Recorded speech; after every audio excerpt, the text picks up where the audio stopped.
Hello guys, welcome to cool and creative education. आज हम करेंगे chapter first of political science. जो हमारा चल रहा है ये पार्ट फिफ्थ होगा, ठीक है, जिसमें हम पढ़ेंगे सिग्निफिकेंस क्या क्या है पॉलिटिकल साइंस के। और ये पूछ सकता है आपसे, ठीक है, BA third same second year. तो हम करते हैं कि क्या क्या उसके सिग्निफिकेंस है, मतलब अगर हम पॉलिटिकल साइंस को स्टडी करते हैं तो उससे हमें क्या क्या बेनिफिट्स मिलते हैं एक इंडिविजुअल को, ठीक है, उसको स्टडी करने की क्यों वो ज़रूरी है, तो क्या क्या मतलब उसकी इम्पोर्टेंस है, क्या क्या उसके सिग्निफिकेंस। अगर हम पॉलिटिकल साइंस को स्टडी करते हैं तो क्या क्या बेनिफिट्स मिलते हैं हमें, ठीक है। तो स्टार्ट करते हैं कि सिग्निफिकेंस क्या है पॉलिटिकल साइंस की, उसे स्टडी करने की सिग्निफिकेंस क्या है। The study of political science is very important, very useful to individual and society. मतलब पॉलिटिकल साइंस की स्टडी करना ये यूज़फुल है इंडिविजुअल के लिए और सोसाइटी के लिए। क्यों क्यों ज़रूरी है, why political science has become so important in the life of man. क्योंकि पॉलिटिकल साइंस मैन की लाइफ में एक इम्पोर्टेंट रोल प्ले करती है। क्योंकि एक इंडिविजुअल सोसाइटी में रहता है और सोसाइटी में पॉलिटिकल एक्टिविटीज़ क्रिएटेड होती हैं। वो सारी चीज़ें हम स्टडी कर देंगे क्या क्या पॉलिटिकल एक्टिविटीज़ हैं, ठीक है। क्योंकि पॉलिटिकल साइंस पार्ट किसका है, सोशल साइंस का है, जिसमें हम फिज़िकल साइंस पढ़ते हैं, है ना। सारी चीज़ों से वो डील करता है, ठीक है। वो साइंस भी है, आर्ट भी है। वो पास्ट प्रेजेंट स्टेट कैसे सब कुछ मैंने करवा रखा है मेरी वीडियोज़ में, इस चैप्टर के वीडियोज़ में। वो जाके पहले देखें, तभी आपको ये जो सिग्निफिकेंस है पॉलिटिकल साइंस के वो समझ में आएंगे कि क्या है, ठीक है। तो पॉलिटिकल साइंस को स्टडी करना ये बहुत ही इम्पोर्टेंट है इंडिविजुअल की लाइफ के लिए और सोसाइटी के लिए। क्योंकि ये पॉलिटिकल साइंस एक मेन इंपॉर्टेंट पार्ट बन गई है मैन की लाइफ का, ठीक है। तो पढ़ते हैं कि क्या क्या सिग्निफिकेंस है। They are following significance of political science. सबसे पहला सिग्निफिकेंस है essential for the cultured existence. ये नेसेसरी है फॉर कल्चर्ड एग्जिस्टेंस। अगर मतलब the study of the political science introduced an individual to the requirement of a cultured society. एक cultured society में वो मतलब कि एग्जिस्ट करेगा, एक इंडिविजुअल अगर एग्जिस्ट करेगा, और उसे ये चीज़ें कहाँ से समझ आएंगी, जब वो पॉलिटिकल साइंस को स्टडी करेगा, ठीक है। देन नेक्स्ट पॉइंट है, सेकेंड पॉइंट है to understand the evolution of state and government. कि कैसे स्टेट एग्जिस्ट करती है, कैसे वो मतलब पास्ट में थी, कैसे वो अब प्रेजेंट में है, फ्यूचर में कैसी होनी चाहिए, उन सभी चीज़ों को ये हमें अंडरस्टैंड कराता है। मैंने स्कोप्स में मतलब सारी चीज़ करवा रखी कि स्टेट क्या है, गवर्नमेंट क्या है। गवर्नमेंट स्टेट का एक इम्पोर्टेंट एलिमेंट है। अगर स्टेट को हमें स्टेबलाइज करना है, अगर स्टेट को एग्जिस्ट करना है, तो उसमें गवर्नमेंट का मेन इंपॉर्टेंट रोल होता है। चार चीज़ें होती हैं, मैंने बता दी थी, एलिमेंट होते हैं जिसके द्वारा स्टेट क्या होती है, एग्जिस्ट कर पाती है। नहीं, उन चार चीज़ों के बिना अगर कोई भी नहीं होगी, इनमें से एक भी नहीं होगी, तो स्टेट एग्जिस्ट नहीं कर पाएगी। तो अगर हमें स्टेट की स्टडी करनी है तो उससे पहले हमें गवर्नमेंट की स्टडी करनी होगी। उसके एलिमेंट्स होते हैं ये, और गवर्नमेंट एक इसका इम्पोर्टेंट एलिमेंट है स्टेट का। ये मैंने स्कोप्स में अच्छे से करवा रखा पॉलिटिकल साइंस के, तो अब वहाँ वो वीडियो जाके देखो तभी समझ में आएगा, ठीक है। तो अब हम पढ़ते हैं कि इसमें क्या लिख रखा है। Political science is a study of a state and government. मैंने बताया था ट्रेडिशनल व्यूअर्स के अकॉर्डिंग जो पॉलिटिकल साइंस है is a central study of a state and government, जिससे हम पॉलिटिकल साइंस को पूरी तरह पढ़ लेते हैं। और मॉडर्न जो व्यूअर्स हैं वो कहते हैं केवल स्टेट और गवर्नमेंट की स्टडी करना ही पॉलिटिकल साइंस नहीं है, बल्कि कैसे पावर लोकेट होती है, ठीक है, पावर डिवाइड होती है, ठीक है, वो सारी चीज़ें हम उसके अंदर पढ़ते हैं, ना कि केवल गवर्नमेंट और स्टेट को ही नहीं पढ़ते, हर चीज़ को पढ़ते हैं, ठीक है। तो पॉलिटिकल साइंस क्या करती है, स्टडी करती है गवर्नमेंट की, स्टेट की। और in order to understand the roots of state, जो रूट्स हैं स्टेट की उनको अंडरस्टैंड करना चाहती हैं, एंड गवर्नमेंट को भी, such as how and why the state and government came into existence. मतलब कि जो स्टेट और गवर्नमेंट है वो एग्जिस्ट क्यों कर रही हैं, ठीक है, why government came into existence, what are their function, उनके रोल क्या है, उनके फंक्शंस क्या हैं, देयर वेरियस फॉर्म, उनकी अलग अलग फॉर्म होती है, गवर्नमेंट की भी अलग अलग फॉर्म होती है, जैसे एक पार्लियामेंट्री फॉर्म हो जाती है, प्रेसिडेंटल फॉर्म हो जाती है, ठीक है। ऐसी ऐसी गवर्नमेंट की भी अलग अलग फॉर्म होती है, फेडरल गवर्नमेंट होती है, ठीक है। सारी मैंने बता रखी हैं, स्कोप में मैंने अच्छे से करवाया था। जो मतलब स्कोप हैं वही सिग्निफिकेंस होते हैं। स्कोप्स जो हम स्टडी करते हैं उनकी नॉलेज, उनसे जो नॉलेज मिलती है वही सिग्निफिकेंस होते हैं हमारे लिए पॉलिटिकल साइंस की। तो कैसे मतलब गवर्नमेंट क्यों एग्जिस्ट कर रही है, उसके फंक्शंस क्या क्या हैं, उसकी फॉर्म क्या क्या है गवर्नमेंट की, उसके एम क्या क्या है, ऑब्जेक्ट्स क्या क्या हैं गवर्नमेंट की, ये सारी चीज़ें, the knowledge of political science is essential. इन सभी को अंडरस्टैंड करने के लिए कि गवर्नमेंट के रोल क्या क्या हैं, गवर्नमेंट के फंक्शन क्या है, स्टेट का फंक्शन क्या है, स्टेट और government came into existence why, उसके फॉर्म क्या क्या है, इन सभी को जानने के लिए हमें जो नॉलेज है पॉलिटिकल साइंस की वो नेसेसरी है, एसेंशियल है, ज़रूरी है। देन थर्ड पॉइंट है to provide knowledge of rights and duties. मैंने ये पॉइंट भी आपको स्कोप्स में क्लियर करवा रखा है, जो पॉलिटिकल साइंस के स्कोप्स थे, कि जो राइट्स हैं, राइट्स क्या होते हैं, एक ऐसी कंडीशंस हो जाती हैं सोशल लाइफ की विच जो क्या है ज़रूरी हो जाती हैं डेवलपमेंट के लिए एक इंडिविजुअल के लिए।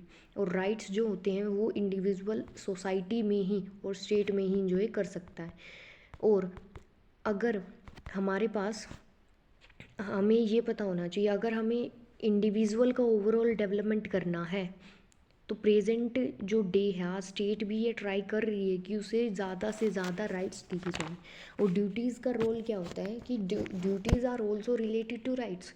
जो ड्यूटी हैं वो भी क्या होती है, राइट्स से रिलेटेड ही होती हैं, एक दूसरे से मतलब रिलेटेड होती है। कैसे, ये फैक्ट है कि अगर हम राइट्स को एंजॉय करना चाहते हैं तो उनके लिए ज़रूरी है कि ड्यूटीज़ हमारे पास होनी चाहिए। अगर ड्यूटीज़ नहीं होंगी तो हम राइट्स को भी इंजॉय नहीं कर पाएंगे, अपने जो अधिकार है in the absence of duties हम इंजॉय नहीं, कांट बी इंजॉयड, ठीक है। तो ये इनमें बहुत मतलब कि रिलेटेड है ये एक दूसरे से, ठीक है। तो इनकी भी हमें क्या है, नॉलेज होना ज़रूरी है, ठीक है। और जो ये पॉलिटिकल साइंस है उसको स्टडी करके हम नॉलेज गेन करते हैं about the rights and duties, कि हमारे राइट्स क्या, हमारे अधिकार क्या, हमारी ड्यूटीज़ क्या है। Every citizen essentially in the democracy deserves to have a knowledge of rights and duties. मतलब कि हर जो सिटीज़न को अधिकार है डेमोक्रेटिक स्टेट में कि वो क्या करे, उसे क्या मिले, नॉलेज डिज़र्व, कि हाँ भाई उसे नॉलेज मिलनी चाहिए, किसके लिए, मतलब किस चीज़ में के लिए, राइट्स एंड ड्यूटीज़ की उसे नॉलेज होनी चाहिए। ये उसका अधिकार है कि हर सिटीज़न को किसकी नॉलेज होनी चाहिए, राइट्स एंड ड्यूटीज़ की नॉलेज होनी चाहिए, ठीक है। तो ये उनका अधिकार है कि हर एक को पता होनी चाहिए कि उनके राइट्स क्या हैं, उनकी ड्यूटीज़ क्या है। देन नेक्स्ट पॉइंट है fourth, to make democracy effective.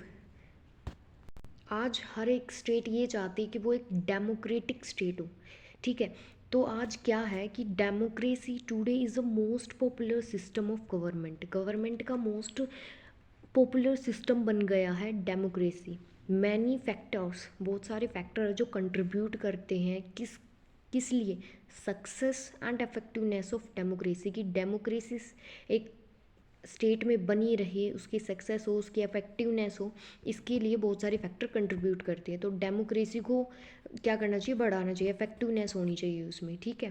The next point है प्रोवाइड्स पॉलिटिकल एजुकेशन, की मतलब शॉर्ट फॉर्म है ये पॉलिटिकल साइंस, ठीक है, पॉलिटिकल की। तो प्रोवाइड्स पॉलिटिकल एजुकेशन मतलब कि हर सिटीज़न को आज क्या होनी चाहिए, पॉलिटिकल एजुकेशन मिलनी चाहिए। पॉलिटिकल साइंस होती क्या है उसकी पूरी एजुकेशन होनी चाहिए, हर इंडिविजुअल को पता होना चाहिए टू स्टडी, और हर एक को मिलनी चाहिए वो पॉलिटिकल साइंस की education. To study of political science, अगर हम स्टडी करते हैं पॉलिटिकल साइंस की तो वो हमें क्या प्रोवाइड करती है, पॉलिटिकल एजुकेशन। तो वो हमें पॉलिटिकल एजुकेशन प्रोवाइड करती है to a citizen, so that he may understand national problem in a country. तो ये समझ सकता है कि नेशनल प्रॉब्लम क्या है कंट्री में, उससे उसे समझ आएगा अगर वो पॉलिटिकल साइंस को स्टडी करता है, ठीक है। तो इसमें सिग्निफिकेंस वही होते हैं कि क्यों स्टडी करता है, उससे हमें क्या बेनिफिट मिलता है स्टडी करने से, ठीक है, अच्छी लग रही हो मेरी वीडियो प्लीज़ लाइक। तो 6 पॉइंट है, प्रोवाइड नॉलेज ऑफ आइडियोलॉजीज़। ये मैंने स्कोप भी करवाया, स्कोप का ही लिखना आपको। वहाँ पर स्टडी कर रहे थे, यहाँ पर क्या है, वो उनकी नॉलेज हमें मिल रही है अगर हम उस चीज़ को स्टडी कर रहे हैं। मैंने क्या बताया था कि आइडियोलॉजीज़ क्या होती हैं, कि हम स्टडी करते हैं पॉलिटिकल आइडियोलॉजीज़ को कि उनका पर्पज़ क्या है। ठीक है, उसमें what is the purpose of the state, state का पर्पज़ क्या है, पीपल उस स्टेट में रह क्यों रहे हैं और उसके जो ऑर्डर्स हैं उनको क्यों मान रहे हैं, स्टेट को क्या करना चाहिए क्या नहीं करना चाहिए, उसकी ड्यूटीज़ क्या हैं, उसके राइट्स क्या हैं। ये सारे क्वेश्चन मतलब किसी भी इंडिविजुअल के माइंड में अपने आप आ जाएंगे, है ना। तो जो अलग अलग मतलब डिफरेंट स्कॉलर्स ने इसके अलग अलग आंसर्स दिए हैं कि मतलब क्यों स्टेट एग्जिस्ट करती है, क्यों पीपल वहाँ पर रहते हैं, ये काम करती है वो काम करती है। ठीक है, और उन्हीं को ही हम आइडियोलॉजीज़ कहते हैं।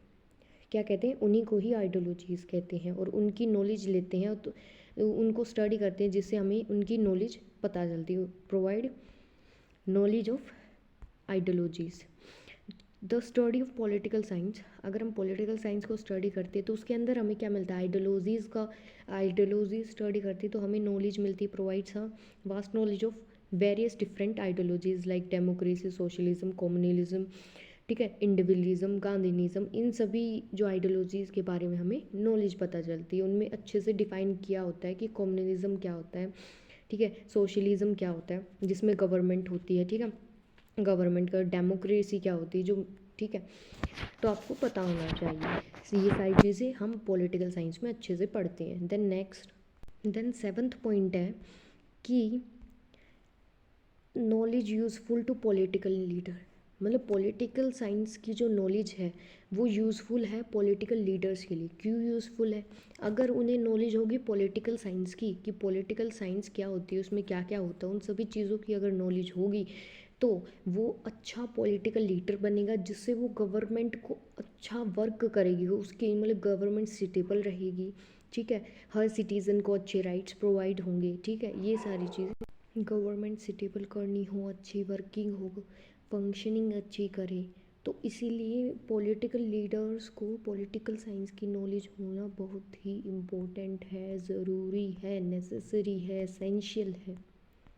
ठीक है, तो पढ़ते हैं। Knowledge of a political science is very useful to the political leaders to carry on the working of government effectively. Knowledge of the constitution is necessary for everyone to contribute better to the functioning of a government. Same वही बातें हैं।